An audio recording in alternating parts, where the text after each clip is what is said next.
Hi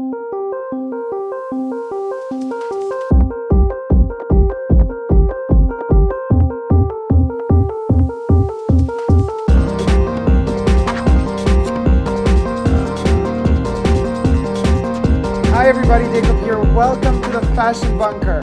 A lot of you have been asking me to do an updated version of my Chanel bag essential collection, meaning the bags that I do own in my private collection, as well as the selection of the utmost, let's say, basic necessities or necessary bags. Now, nothing is necessary in this world, obviously. This is a luxury product, so for whoever doesn't like that sort of stuff, please move on. But for those of you who do have a passion and true love for Chanel, stick with me because I'm going to show you what, according to my personal opinion, and a sort of essential bag selection by Chanel is.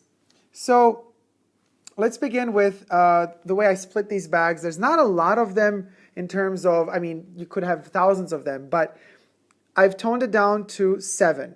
So we have in this area here, we have the 4 pieces. 1, 2, 3, 4 that represent the classics. The classics that are constantly in production. Well, some of them have been discontinued, but were considered classics. And then we have 1, 2, and 3 bags here that are considered seasonal pieces. Pieces that are either from the past and are by now considered vintage pieces or relatively new seasonal items. Let's begin with the biggest one in store, shall we? And the biggest one is the Grand Shopping Tote Extra Large. Oh, and a bag fainted. Okay, and there you have it. Coco, don't faint, thank you. The Extra Large is a bag that is very suitable for, well, for guys, definitely, because it's relatively big, but also anybody who would like to transport more than just, you know, a wallet, a mobile device, some extra coins, cash, and I don't know, papers to write something on. I literally can transport my MacBook in this bag. I could put items that I go shopping for in this bag as well. I would never put grocery in there because obviously, I mean, let's face it, I don't want anything to spill or leak inside of here. So it is a very, very practical bag. Unfortunately, however, in many countries, it has been discontinued. So if you do find a Grand Shopping Tote Extra Large, you're very lucky if you like it and if it suits your body type. Otherwise, you could always go for the regular Grand Shopping Tote or the Grand Shopping Tote Petite, which I have heard has also been discontinued. So this is an amazing option, extremely practical, however, only to be worn in good weather because it's open on top. Then moving on, let's go to the gold bags. And as you can see, all of them except, well, mostly all of them have gold hardware, except for this one here. This is the Chanel Reissue 255 bag in the, well, you know, there are like 4 different sizes, right? Officially 3 on the website. And a lot of people, you know, call the sizes as 224, 225, 226, 227, and in rare cases 228. That was referred to the coding of the bags, but the coding has since changed, so the product number is not ending with that code, as a matter of fact. So what I tend to say about the size of this bag is that this size matches the jumbo in the Timeless Classic double flaps because it's the same price range, the exact same price, even though this bag is a tad bit shorter in length. Anyway, this is the classic Chanel bag, like the mother of all Chanel bags. So why do I own this one in silver? Well, the story is quite simple. I've said it before and I shall gladly repeat it again. Every single photo that I have seen or that I have in my archive of Coco Chanel wearing her 255 bag, every single photo is in black and white. So the poetry behind it for me personally is to have a bag that looks as if it were like photoshopped out of a black and white photo of Coco Chanel wearing her bag onto me. Hence the black and white feel, hence this ruthenium hardware that's kind of silvery. So to me, it's extremely important to have this one not with gold hardware, but with silver. There you have it. And it is the staple. This is the bag, the Chanel bag. I mean, everything else came after this one. Of course, the original was in jersey. I have one in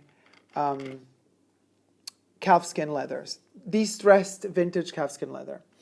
Then moving on to the opposite of these kind of bigger bags. This is the smallest version of the Timeless Classic.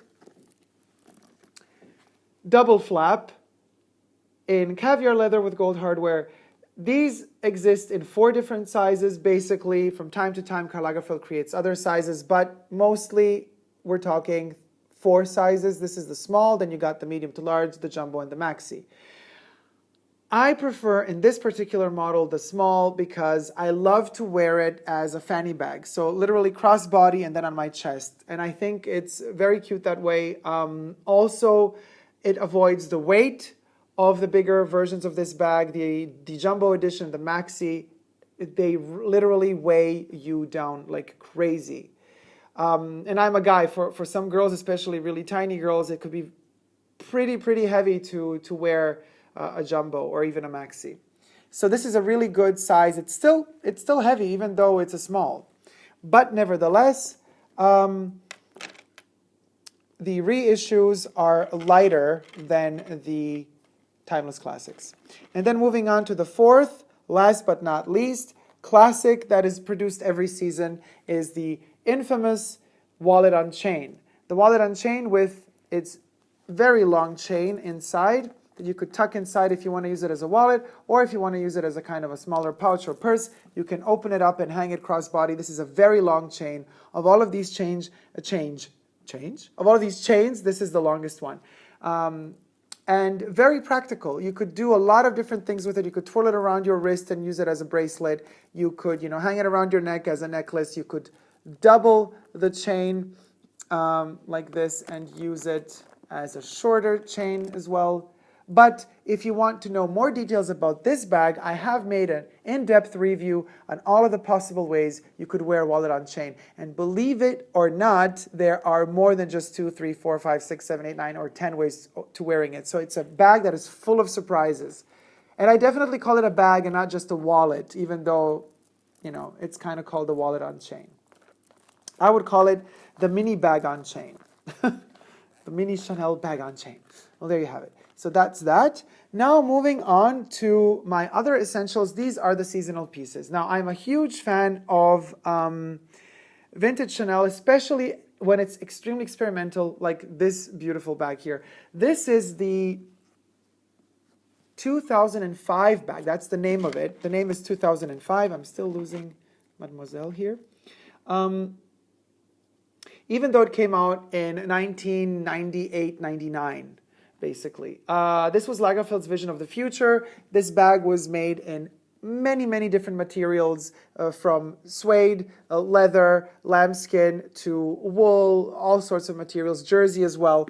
And the idea is that you could actually use this bag also as a pillow to rest yourself while you're traveling. So Karl Lagerfeld envisioned a sort of futuristic world of travels where a bag has multiple purposes. You could see the huge logo on the side. This bag inspired the Chanel sunglass and eyewear packages and boxes and pouches. So you kind of might think that this is reminiscent of something. Well, in case you have Chanel sunglasses, most luckily, especially from the early 2000s, they will have this shape too. The boxes, not the glasses, mind you. And what is very interesting about this bag, it is, I believe, the only Chanel bag that has a detachable strap. And this one is also very futuristic and three-dimensional. It is made in metal. Which particular metal it is, I do not know. However, it's very organic and very futuristic. So you could attach it to the bag and then you can use it as a, shoulder strap. And you could play with it. It's really crazy. Now this bag is almost not known nowadays. You could also check out my review on this particular bag into detail. But just to let you know, a lot of people don't know much about this bag because it is it's one of those bags, like I do believe also the girl bag at the moment. I think it's been discontinued by now because Chanel tried to push it, tried to make it exceptional, and then it didn't really work out because sales didn't really, go very well, and then it was discontinued. A similar fate happened to this bag. Back in the day when it came out, it used to cost even more than the Timeless Classic. So you can imagine how much design and effort went into it. Then this is a Cruise collection bag, Cruise 2016. It is a Chevron in distressed lambskin. Don't believe if somebody tells you that this is calfskin. It is not. This is lambskin, as the Chanel website states itself. So you could also check out my review on this bag if you wish. However, right here, what I want to point out about this bag, what is extremely practical, it's a single flap. Now, I wanted to have a longer single flap, not just double flap like the Timeless Classic or the Reissue. This one has a single flap, which means it's way more practical and accessible for me when I use it day-to-day basis. Another thing that is interesting, even though the Timeless Classics have leather on the inside, these seasonal pieces have fabric. Now, fabric, of course, also means the bag is going to be cheaper than the Classics, which is a good thing and a bad thing. I mean, if you're going for leather on the interior, you're going to have to spend more money, obviously, because in a way, the double flaps are sort of a concept of a bag inside a bag. So it's as if you would be getting 2 bags or 1.5 bags. Instead of just one. Here you literally get just one bag. So the price is approximately half of what the Timeless Classics cost. But those are not the only reasons why I purchased this bag. I love the fact that Chanel finally made a distressed lambskin, which makes it even more durable and resistant to usage. Plus, the low cut and the elongated shape of the bag are extremely practical because this, again, has a relatively short chain for my standards, so I wear it crossbody, almost as if it were a fanny bag. It's a bit long, the chain is a bit longer than the Timeless Classic double flap, so this one falls a little bit more towards the hip area. It still doesn't touch the hip, but it's very accessible, and I could protect it when I wear it. I could always wear it to the front of my body and always have contact with it frontally to the frontal flap. However, once you open it, you just flip it open, and you have immediate access to whatever's inside of the bag. Quite simple structure, just one big area in here. I have a little pebble in there, whatever, now it's clean. And burgundy interior here as well. I don't know how much you can see, because the camera at the moment is extremely far away from me. So I'm guessing here, guys, only. Okay. And last but not least, this beautiful little tiny little bag. This is the best lambskin I have seen to date, not from vintage Chanel, from like modern Chanel. This one was from Fall Winter 13. It is an extra mini, extra flat in lambskin. And this is, to me personally, the last kind of year that Chanel did this type of quality lambskin that is very reminiscent, if not exactly the same as the 80s and 90s lambskins used by Chanel. Extremely buttery to the feel and to the touch as well as to the eye. Even though this is a kind of a conceptual bag that is supposed to be worn similarly to the wallet on chain, it still has, they went that extra mile to put leather on the inside as well, so it's full on leather out and in, and it's burgundy, just like the Timeless Classics, which is amazing. And the smell of this bag is just incredible. Now, to end this video, and mind you, there's a lot to be said actually, not just this, but anyway, as some of you have already, remember my my broken Chanel bag drama videos, you know that, I went through thick and thin and a lot of perilous endeavors to reach kind of the collection that I have now. Some bags have been brought back to the Chanel boutique. For some, I had to fight to get a voucher because they were flawed to begin with, because they were not produced properly. Finally, I've come to the point where I have a selection here that is exactly right for every certain purpose that I have. I have the correct bag to use for it, so I can wear one of these on a day-to-day basis. Granted, it doesn't rain, because I would never do this to these bags, and I would never wear them in rain conditions. Some people might, especially the caviars. I wouldn't. But ever since all my stress with Chanel bags, I since then will only purchase made in France. This limits me quite a bit. Why? Because the smallest amount of bags each season are produced in France. Most of them are produced in Italy. But the French boutique, the French factory, the French Chanel factory produces only bags for Chanel. the factory that produces Chanel in Italy also produces for other luxury brands. So I can imagine just the amount of work that they have and that all the workers have to produce all of these brands is probably more stressful for them as well. But you know, the heritage of Coco Chanel is in France. Her heart lies in France. The lady has not been buried in France after her death, but nevertheless, most of her career was spent in France. So I just want to pay homage and tribute to that heritage by kind of hunting down the made in France pieces. So the classics, except when they are not produced in France ever, like the Grand Shopping Tote Extra Large, which was only produced in Italy, all of the others are made in France. So the reissue, the double flap, as well as the wallet on chain are made in France. The seasonal pieces, well, these two were made in Italy. This one, because it was made back in the 90s, was still produced in France. So that was a rarity. Nowadays, most of the seasonal bags are made in Italy. Still, some seasonal bags are made in France, especially if they have intricate, very complicated and elaborate things to be done on them. Most of the métier dot bags are made in France, even though they are seasonal pieces. Well, there you have it, guys. To end it on a very interesting note, many of you will be watching this video right now. Many of you might think, what the fuck is this guy thinking? He's wearing female bags. Well, just to let you know before you comment in the comment section down below, these bags are not for men. You are a guy. What the fuck?